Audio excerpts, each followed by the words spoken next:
Ahora vamos a entrar en contacto, tenemos la comunicación con el abogado Francisco Burgoa. Él es constitucionalista, abogado también, catedrático de la Universidad Nacional Autónoma de México, a quien agradezco mucho, como siempre, acudir en nuestro auxilio para entender la dimensión de todo esto que acaba de ocurrir en la Corte. Francisco Burgoa, ¿cómo te va? Muy buenas tardes, ya casi noches.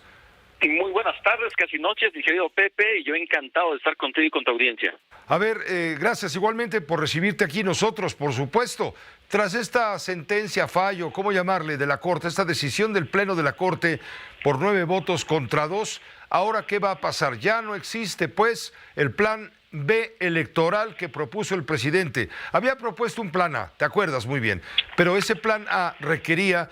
Era un cambio constitucional, requería la aprobación de las 2/3 partes del Congreso para hacerlo válido. Al no tener Morena las 2/3 partes, ni siquiera juntando a sus aliados, hubo que recurrir al llamado Plan B, con algunas modificaciones a leyes importantes en materia electoral, pero decretadas por el presidente de la República. Se aprobaron pues por mayoría simple y se logró avanzar en el Plan A y en el Plan B, parte 1 y parte 2. El Plan B se vino para abajo en la parte 1, ahora se viene para abajo en la parte 2. ¿Qué es lo que sigue a partir de este momento? Bueno, número uno, ya tenemos certeza del marco jurídico electoral, que es el que debe de basarse el Instituto Nacional Electoral. Es justo lo que decía Guadalupe Tadei hace un momento. Así es, porque precisamente ya se tiene esa certeza del marco jurídico electoral para la organización del proceso electoral del año 2023-2024. Es decir, en la primera semana de septiembre próximo, ya el Consejo General del INE tendrá que estar dando su banderazo de inicio del proceso electoral con todos los preparativos. No se va a estar alterando ya la estructura administrativa y operativa del INE, de los institutos electorales en las entidades federativas. Ya sabemos exactamente que hay un marco jurídico y sobre ese es el que se va a organizar, que es el marco jurídico con el que también se organizó el proceso electoral del año 2018. Ahora, ¿qué pasa? A ver, ¿por qué el presidente no podría nuevamente iniciar otra serie de cambios para volver a insistir en nuevas leyes para revivir lo que hoy recibió el tiro de gracia en el Pleno de la Suprema Corte? ¿Por qué no podría? ¿Porque entonces ya se da por hecho de que no hay tiempo? Efectivamente, Pepe, la Constitución va a establecer ahí una especie de candado o de protección a el marco jurídico electoral, y dice la Constitución en su artículo 105, fracción segunda, que tratándose de reformas al marco jurídico electoral o creación de nuevas leyes, estas tienen que estar ya debidamente publicadas hasta 90 días antes de que inicie el proceso electoral. Y el proceso electoral inicia la primera semana de septiembre, es decir, hoy ya estamos dentro de los 90 días en donde la Constitución dice que no se puede estar ya alterando las reglas del juego de este proceso electoral. Entonces, si se quiere reformar la Constitución, si se quieren reformar las leyes electorales, tendrán que esperarse hasta que termine el proceso electoral. Y esto pues será ya hasta la próxima legislatura, que estará iniciando, por excepción, el 1 de agosto del año 2024.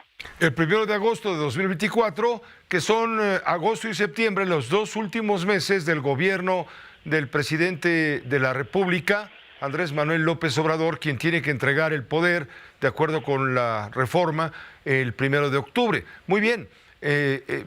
A menos que tuviera la mayoría calificada suficiente resultado de las elecciones de 2024, no podría trabajarse de otra manera. Este es el panorama. Quiere decir que ahora toda la cuestión electoral se va a regir con la ley vigente y no con la ley que pretendió ser reformada y que fue rechazada. Así es, el Plan B en sus 2 partes ya fue declarada inválida y simplemente deja de existir ya jurídicamente, y por lo tanto cobra vigencia aquel marco jurídico electoral hasta antes de la expedición de este Plan B. ¿Qué es, por ejemplo, qué es lo que no va a operar que tanto se ha comentado? ¿Qué es lo que no va a operar que quería el presidente de la República? Así en pocas palabras. O sea, por ejemplo, número uno, reducir el personal del Instituto Nacional Electoral, reducir en un 80% a todas aquellas personas que forman parte del Servicio Profesional Electoral Nacional, estar reduciendo también cargos Es decir, administrativos. todo el personal que tenía que haber salido, de haber entrado en vigor sin haber sido sentenciada en contra la reforma del Plan B, se habrían tenido que ir. Estamos hablando de muchísimos. Ahora se quedan. Exactamente, ahora se quedan, el proceso electoral inicia en septiembre y no en la tercera semana de noviembre como lo pretendía también el Plan B, por ejemplo. Se le daba la facultad a la Secretaría de Relaciones Exteriores para que estuviera ahí tomando casi haciendo una lista de electores de mexicanos en el extranjero, cuando eso es una facultad del INE y no se le puede transferir, por ejemplo, a Relaciones Exteriores, entre otros puntos. Correcto, ese digamos es parte de lo más notable que no va a operar pues en esta elección de 2024. Después ya veremos. Ya está hablando Morena de un plan C, que no es otra cosa sino convencer al electorado básicamente en adquirir o ganar la mayoría constitucional, por lo menos las dos terceras partes indispensables en las dos cámaras, en Senado y en diputados, para entonces sí operar los cambios constitucionales que el presidente considere indispensables, necesarios en los últimos 2 meses de su mandato. Sí, mi querido Pepe, coincido con lo que comentas, ahora va a seguir esa narrativa para fomentar el plan C, y yo te quiero dejar una inquietud, y no es porque quiera dejar una idea, pero es que si el plan C no prospera en la perspectiva de Morena, se van a querer ir a un plan D, y ese también sería preocupante, Pepe, y ahí lo dejo en el tintero. ¿Y a qué me refiero? Que el próximo presidente o presidenta de la República va a tener la posibilidad de proponer, creo que a 3 ministros o 4 ministros durante el sexenio.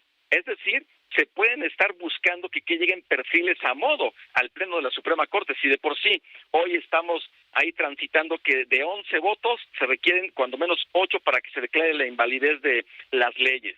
Y sabemos que 2 son incondicionales. Con que lleguen 2 ministras o ministros que garanticen finalmente los votos que quiere Morena, pues esto estaríamos otra vez dando un paso para atrás, y de verdad ojalá y espero que ese plan D no llegue, ni mucho menos ese plan C.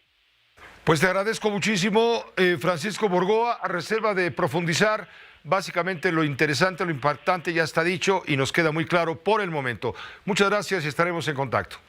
Fuerte abrazo, querido Pepe. Igualmente para ti, gracias Francisco Borgoa, constitucionalista, catedrático de la Universidad Nacional Autónoma de México.